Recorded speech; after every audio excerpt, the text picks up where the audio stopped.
Pagkain na tayo guys. It's perfect. Try nyo.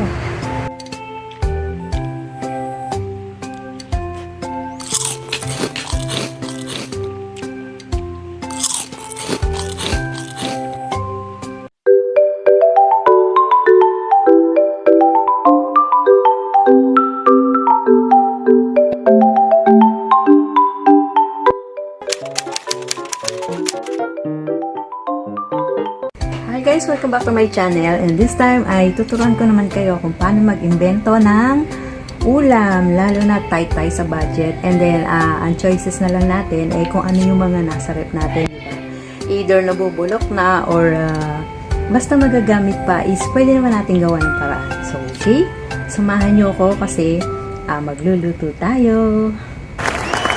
Bye!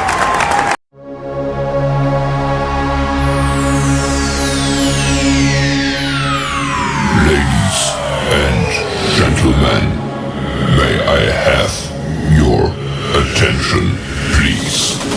The show starts in 10, 9, 8, 7, 6, 5, 4,